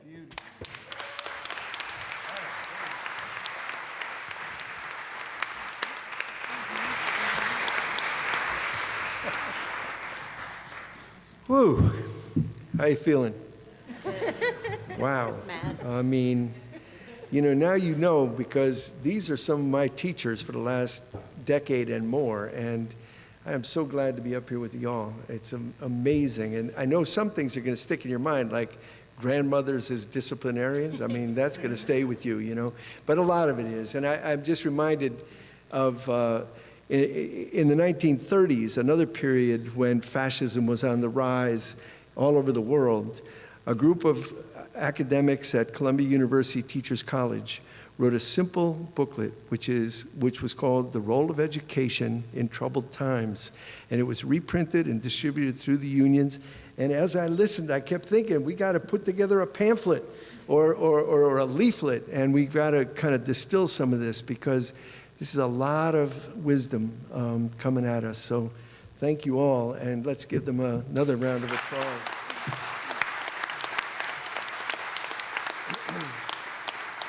So I need two logistical questions. Amanda, how much time do we have? We got a half hour, and I was asked to ask a question, but I'm speechless. I have one other logistical question. This is being live streamed, right? And do you need people who ask questions to be on a mic? Yeah. So do we have a mic? Yeah. Okay. What I'd like to do is invite folks to ask a general question that we can field up here, or ask a particular question to a particular person, and we'll have about 25, 30 minutes to do this, and then we'll go over and have some informal conversation by the books. But let's begin. And if you would stand, that would be great. And introduce yourself. Thank you. Hi, everyone. Thank you for coming out today. My name is Aaliyah Romer. I am a second-year public policy student here at UIC, and just very invigorated by your presence. I just declared my concentration to be ed policy, And I think one of the things that I've been challenged with was thinking, you know, as I'm going through my education and as I see myself becoming more socially mobile, how do I make sure that I'm coming back to like those roots that education must be equitable for my community? So the question for the panel is, as you have become more socially mobile, how have you maintained your dedication to equitable public schools, and what are fundamentals to challenging the business model of education? Great. Why don't a couple of you take that? Anybody? David? So, and thank you so much for that question, because I think this is at the crux of the issue. I think one of the things around combating the business model of education is the idea of efficiency versus effectiveness, right? And I think this becomes a practice in terms of pedagogy, but also the way schools are structured. So business models say that you should have something that should be efficient. And we know that that's not how learning works based on a basic principle. We know that if a young person may struggle with actually comprehending material or content, you may have to teach it again, right? Now, and teaching it numerous times, that in its end result will be effective. But efficient, it will never be efficient, right? So because in terms of what's now being deemed as efficiency is standardized tests. And I think we need to lift up what psychometricians have been saying about testing for the last 40 years, right? Psychometricians are the people who write tests, right? Psychometricians always talk about the only thing a test actually tests is how well you take a test at a certain point of the day. That's about it, right? And I think the thing that we have to think about is just these conditions. I mean, me and all the folks on the panel, we talk about this. I mean, what does it mean for a young person to take a test and then you give them these dry cookies, right? And then you don't give them anything to drink, right? And this is how testing works in a lot of schools, right? So you're choking the babies with the expectation for them to perform well on the test. So I think that language of efficiency over effectiveness is the problematic space, right? And businesses do not have solutions for education, and I think it's important to state that, right? And in fact, we can interrogate. As a quick example, Chicago International Charter Schools has a process where they have these folks that they refer to as operators, right? And I was just like, what is this, right? And those operators are their versions of principals. And those operators have a certain set of responsibilities. Now, CICS is actually set up like a franchise. It licenses out its services to a certain set of groupings, and then when those groupings have issues and concerns, CICS is now the contracting agent to address their issues, right? Now, that's highly problematic, right? And what we see in that teaching force, they are overwhelmingly white, overwhelmingly not trained in teacher training programs, and not from the communities in which they serve, right? And this is purported as effectiveness. And now we have to think about what are the ways, I mean, as it's purported as efficiency. And I think we now have to revisit in our pushback and saying what we need is effectiveness, where instruction happens in a very different way. And we have those examples of effectiveness, but those aren't lifted up, right? And we have to be intentional about what we do to lift those up. Okay, Eve? Elizabeth, okay. I didn't realize. I guess one of the things that I would argue actually is that Chicago's an excellent place to look at models that have effectively pushed back against a corporate model of education reform. And when I say that they've effectively, I mean in terms particularly of narrative, right? So if you look at, as Dave was mentioning, this logic of competition and profit being made in the public entity of public schools, Here in the city of Chicago, you've seen a robust movement against that on behalf of parents, community organizations, the Chicago Teachers Union, in collaboration and working alongside each other to put forth a different narrative of what schools actually need. What are the things that students actually need? And maybe it's not testing, as you mentioned, right? But all types of different wraparound resources for students, community-based education, parents and community members being more involved. And I think the other thing to question is who is being positioned as experts.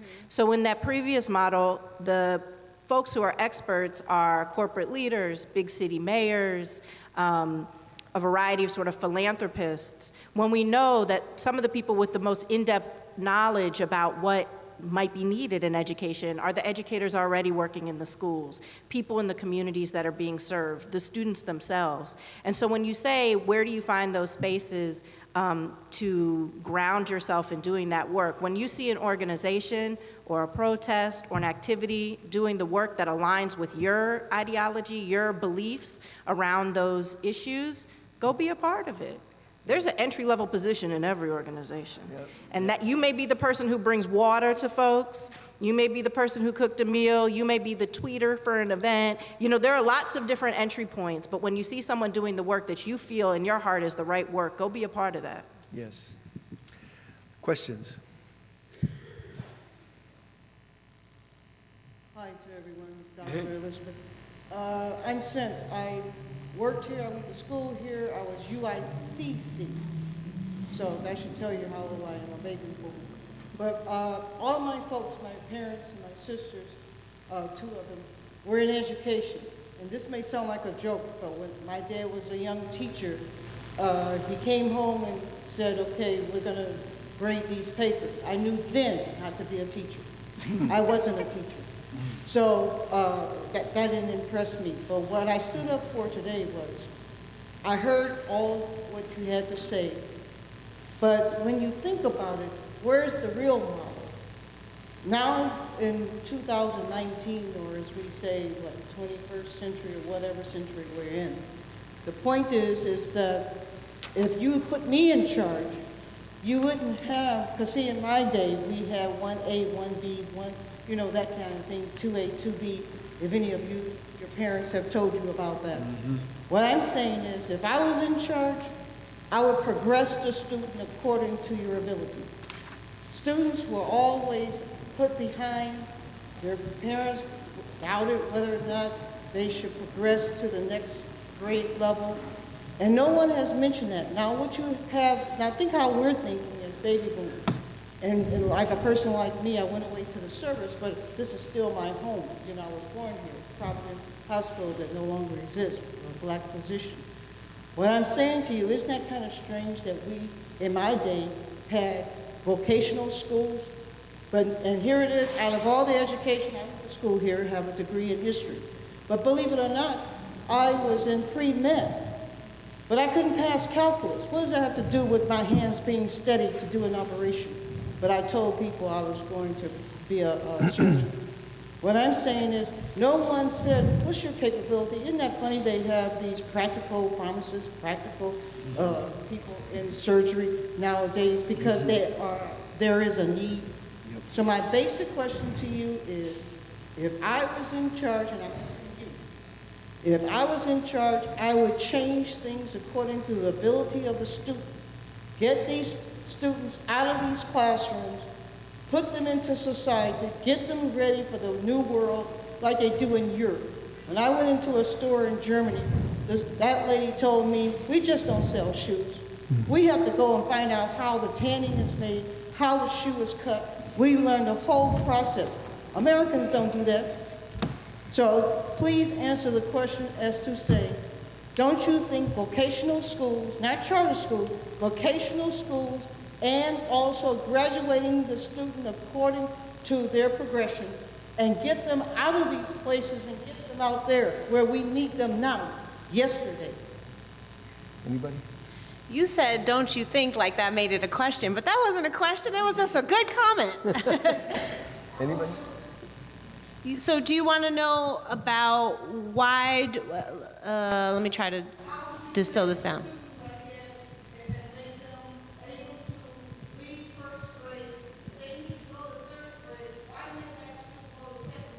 Okay.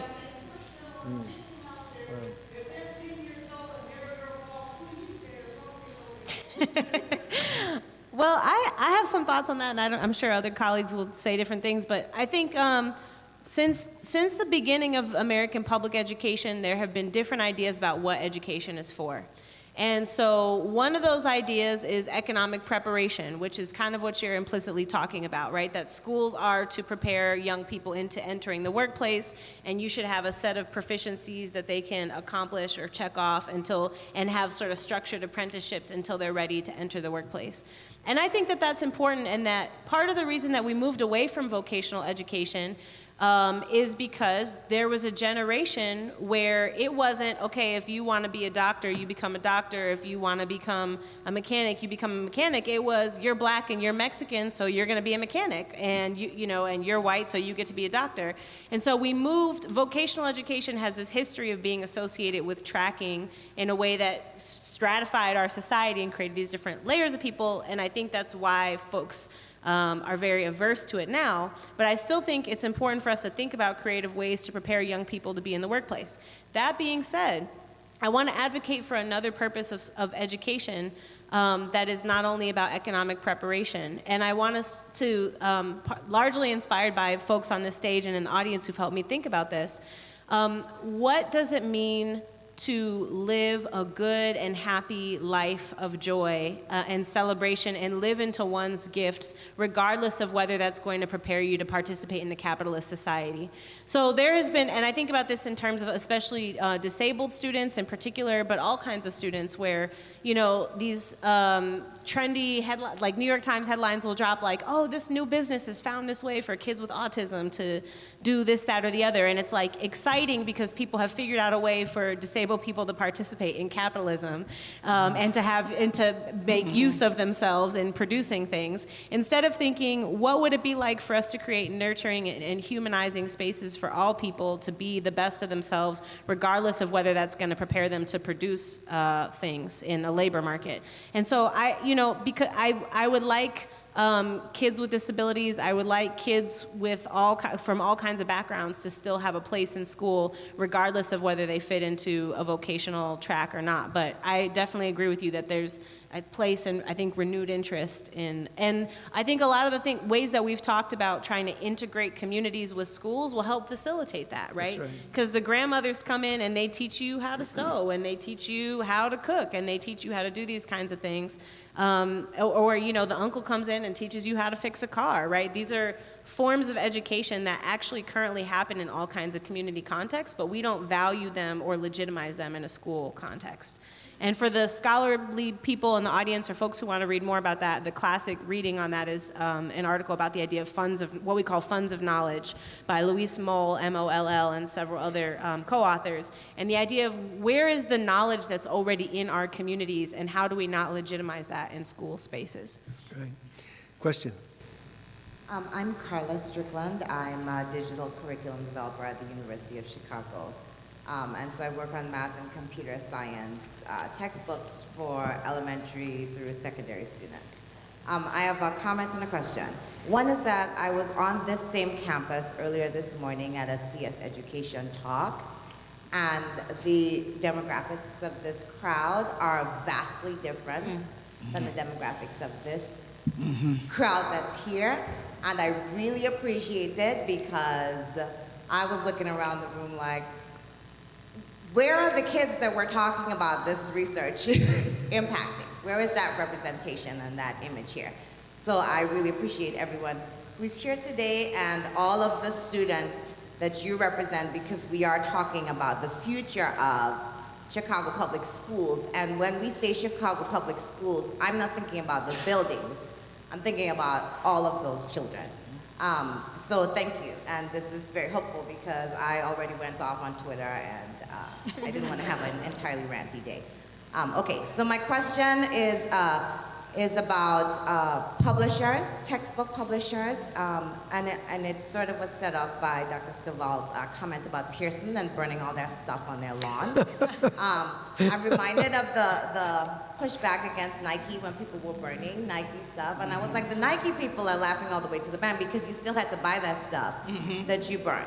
Yep. And so as a curriculum developer coming from the Caribbean to the States, I had no idea of the superpower that Pearson and these other big publishers are in the education space. Yeah. And it's not just the textbooks that children are using, everything. it's also the testing Everything. for these teachers, which you mentioned.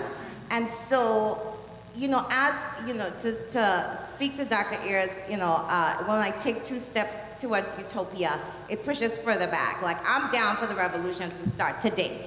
But until the revolution starts, what kind of pushback can we as parents, as students, as teachers make to create change at the level of these publishers and the materials they create and the testing as it exists right now in the United States? So maybe after we have the bonfire, we have the teachers say, here is the test, the accreditation test that we all took. We are sending back a marked up copy to you. It is going to replace sections 1 through 5 with these other sections, and here are the problematic questions one by one. We do that kind of thing with textbooks. We see teachers doing sort of curriculum by Pinterest, where they are replacing materials, but the publishers respond to that. They stay telling us all the time, oh, well, the market is calling for this kind of thing. We need to make changes to these materials. And so if we are in this capitalistic system with respect to education and the testing and accreditation, then, you know, if you have a recommendation or some thoughts as to what steps that teachers and students and parents could take to push back specifically at these big powerhouses in the publishing space. There are 2 organizing principles around this. And actually, again, my radical imaginary is informed by what people have done.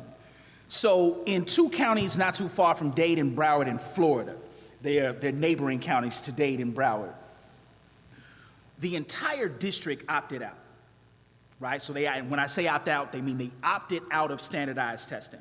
Now, there's a federal caveat around this. If more than 25% of parents opt out, the federal government can withhold federal funds to school districts, right? And I think this becomes critically important because that's the reality of the world that we're in, right? But there has to be a space, and there's some thought behind this, and what this district did is, and they said to themselves, how much money do we rely on from the federal government, right? And they actually calculated it out, and they said if we use the tax dollars from the district, could we maintain ourselves? And they opted out, right? The entire district. Now, we very rarely talk about this in terms of the state of Utah. Utah got its own situation happening, right? But Utah actually refused federal funding when No Child Left Behind was written, right? Now, that's Orrin Hatch. Now, Orrin Hatch is not my friend. But what Orrin Hatch and the state of Utah said was, look, these standards are problematic by the government's own terms. And we're not going, and we're gonna live and maintain ourselves without federal funding, right? And I think these things are important pushbacks to the state, right? Because, and then the other part is, and this is always about good teaching is always extra work, right? So now, are we willing to have classes on deconstructing a textbook in opposed to using one?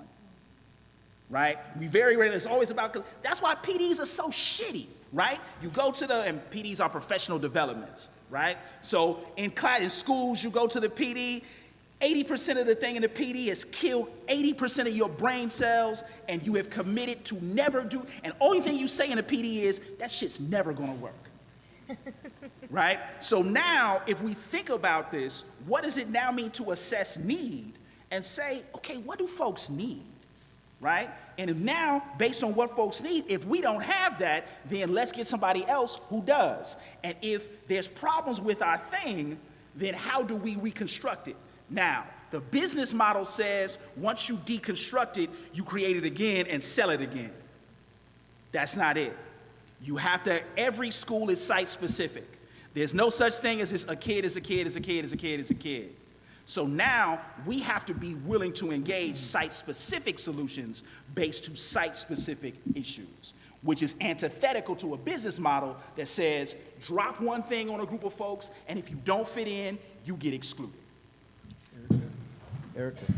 I'll just add that's a great question, that there's a bill in Illinois to kill essentially EdTPA. I think it's sponsored by Will Gazzardi.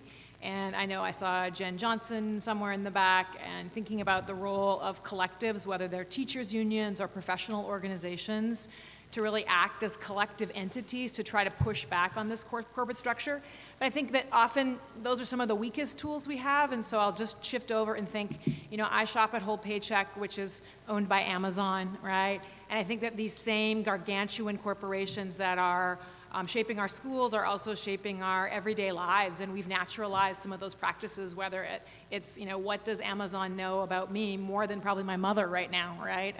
So, I mean, trying to think about how we interrupt that through supporting co-ops or independent bookstores, or trying to break it up in other facets as well. So I just want to say that the legislative changes are important that are coming through, and the teacher walkouts and the work of professional organizations, but also thinking about the hearts and minds changes around, you know, the corporatization of everyday life, and how we've kind of naturalized that, and how do we interrupt that in other domains as well. I just want to suggest that for us. Yes.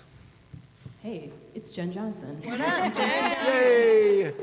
I first want to say I couldn't have designed like a better panel. If I was going to design a panel, this would be it with a few additions probably, but I love you guys.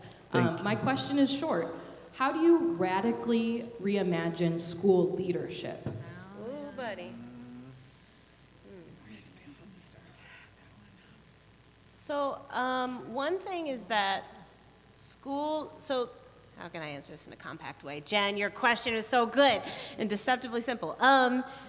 I think one thing is that school leaders, at least the school leaders I know, and the way the profession is currently designed in Chicago is such, as much as we expect Herculean efforts of a completely unsustainable lifestyle of teachers, with school leaders, it's off the chain, right?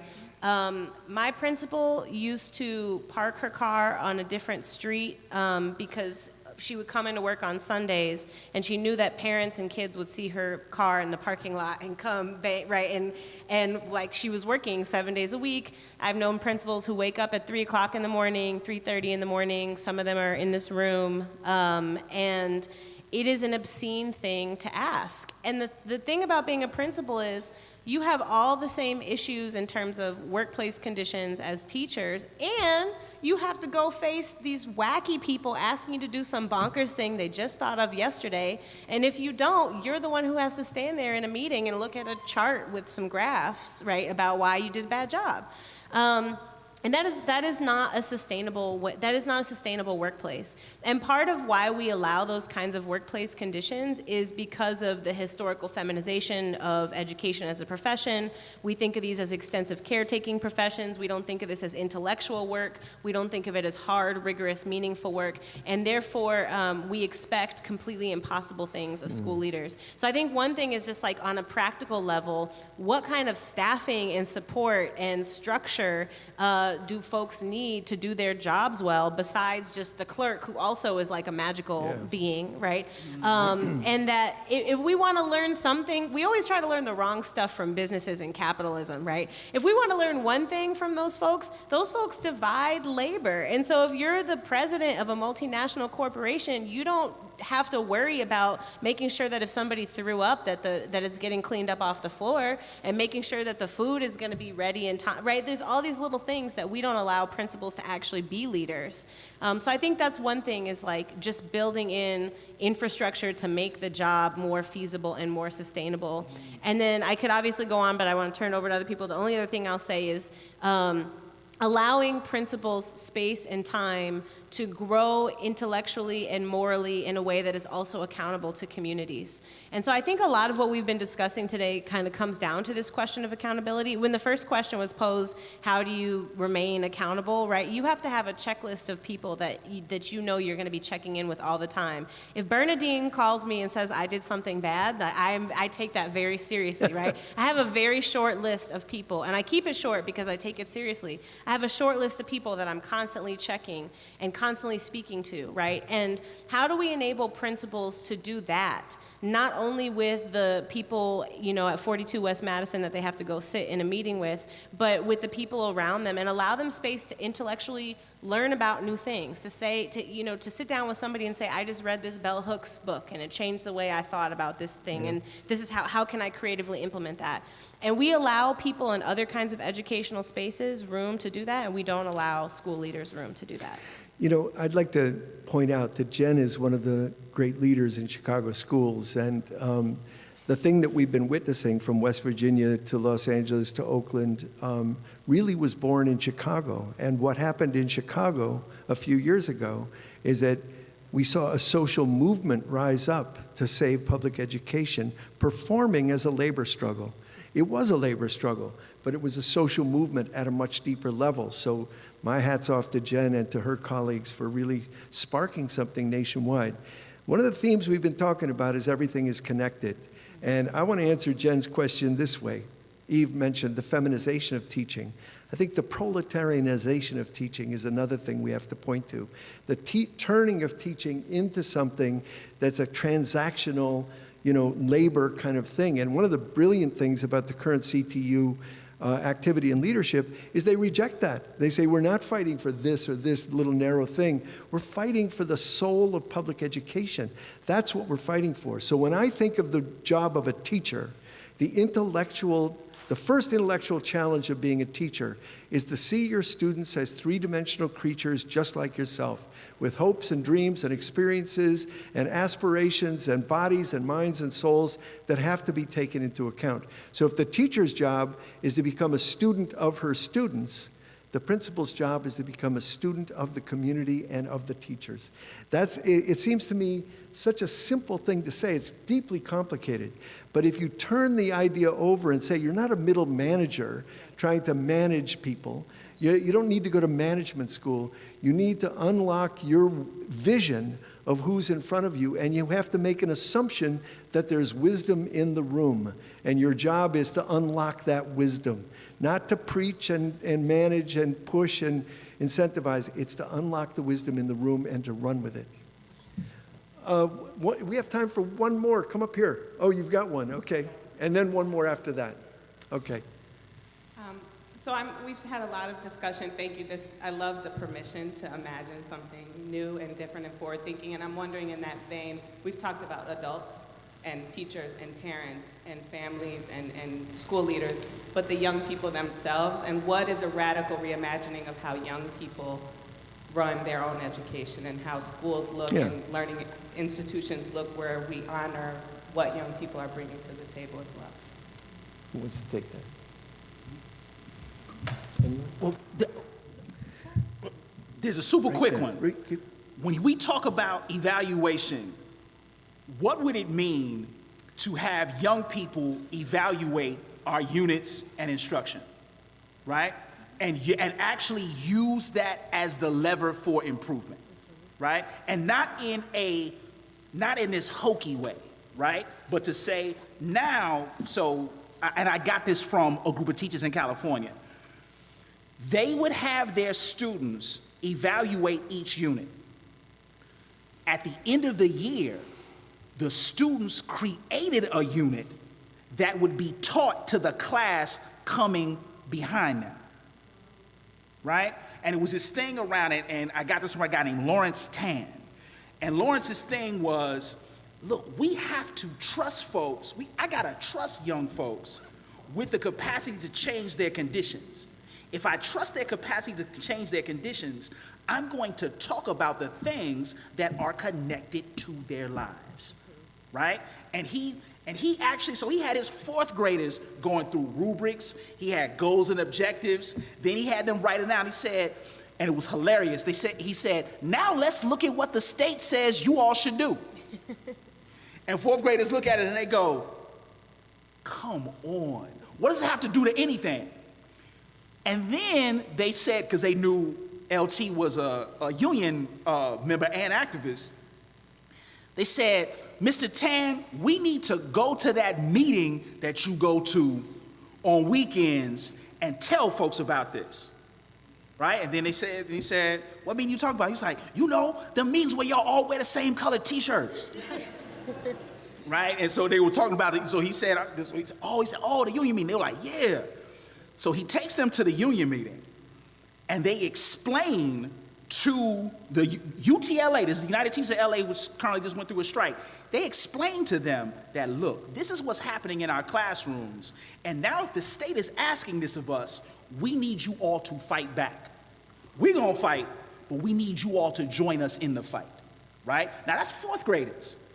So this thing around now trusting young people to make those decisions, but to have a practical connection to it, right? So they are evaluating how they are engaged in a classroom, right? In opposed to some random walkthrough panel of people who come through with clipboards looking at you all types of ways and then asking you about a word wall, right? So this thing around really thinking, and for people who don't know what the word wall is, in classrooms, they always ask you to have some on the wall, right? That has words on it. But this thing around trusting young people to actually be able to make those decisions. One last question. Can I say something real quick? Oh, I'm sorry, sure. I was just going to say, I would like to shout out Jessica Marshall, who asked the question as well, for being one of the people who knows the answer. She formerly was leading civics education for the district, doing some amazing interventions. And I think your work around living civics, like that's what this work is. And what you were saying also, Dave, reminded me of one of the organizations that I look at, or efforts, was a community control project in the late 60s called the Woodlawn Experimental Schools Project. And one of the theories, again, thinking of educators and principals as theorists, was by a woman named Barbara Sizemore, and she put forth this idea of a CAPS theory of decision-making in schools, in which community members, administrators, parents, teachers, and students would generate proposals for what should happen in the school, and there was a messy mediation process for how they would make decisions at every stage. So I think when we talk about democratizing school spaces, we need to be comfortable with a certain amount of messiness that comes with democracy, and work through that with each other and allow students to be not just sort of token members of that process, but producers of ideas for what happens in the buildings where they are the center of that building. Beautiful. One more question or comment. My name is Ruby Minden-Hall, and I'm a professor at the University of Illinois, Urbana-Champaign, and also assistant dean at the Carl Illinois College of Medicine, and a former student of Phil Bowman. I just want to put that out there. So my question, at the University of Illinois, Urbana, we recently announced a free tuition campaign, right? So if you're a student coming in under, I think, 24, your family makes below the median income, you can come to the school for free. There are other costs. But my question to the panel is, what else do we need to think about as a university to make sure that we can get the students who traditionally struggle to get to the University of Illinois at Urbana-Champaign, particularly students from Chicago Public Schools, right? We're struggling as an institution getting underrepresented students of color, particularly African-American students. So what would you say we need to do as administrators at the university to make sure that all students can take advantage of that new free tuition? So my son is actually graduating from the U of I this coming May, and it's been a really difficult struggle for him to be there. As someone who graduated also from the U of I over 20 years ago, I just assumed, right, that of course things have to be better for people of color at the U of I. You know, of course, you know, we don't have to wait for Tuesday nights to hear like Spanish radio for an hour and you know, go to certain things for an hour a week. And what I was really surprised to find is that conditions for students of color at U of I had actually worsened during that same period of time. And it can be a very hostile place for students of color.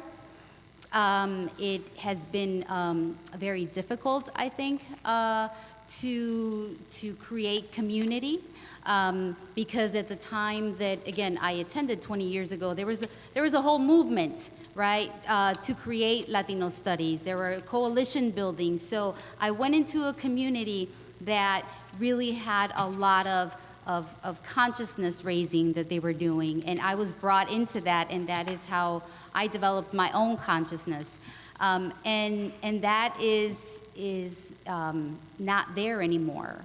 And so he's gone into a space where he feels very isolated, where he is sometimes the only person of color in his classes, and he was ready to leave his first semester. So he called me, he said he was ready to go, and what actually ended up happening was that he took a Latino studies course, and the faculty member, really reached out to him and connected with him. And I think through a lot of support, was able to stay there. And I said, you only have to stay for 1 year, that's all. Just finish the year. And each year he's gone back reluctantly. Needless to say that, he paid to go to summer school just so that he can finish in 4 years. And he eventually moved off campus so that he could live in the Champaign community. And that's where he has created community.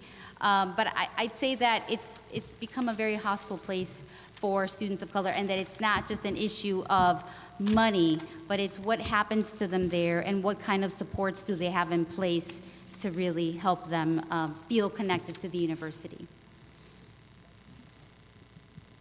Erica. Thanks for that question, because it makes me think in a little bit of the high-profile kind of discussion around admissions that's happening from the admissions scandal, right? I can't remember the details of it because I've been glossing over those because they've been irritating me, the coverage of that. But I love your question because it makes me think that, the majority of people who attend post-secondary education attend community colleges, right? Majority of working poor folks of color. So how do we do the both and, which is get our own house in order? And I think free tuition, we should have free tuition across the state of Illinois, and it shouldn't be conditional on being able to finish in 4 years. You should be able to be a 32-year-old single mom and be able to get free tuition if you want to go back and earn your undergraduate degree. But I would ask, that we think about getting our own houses in order, but also strategies that are beneficial to our folks at Chicago State University, our de facto HBCU in the state of Illinois, that needs our support. So how do we think about working to address our own house, so to speak, right, or where we reside or where we rent, but also strategies that are really trying to address the crisis of access to meaningful quality post-secondary education for many working poor people across the state, across the nation. And so I'm just resonating with your question, but sort of trying to expand it more. I want to end by holding up one idea that's come up again and again, and it's a charge to you. I hope you get involved in the struggle to save public education. I hope you get involved in the struggle to transform our society into a more just and equitable and peaceful place.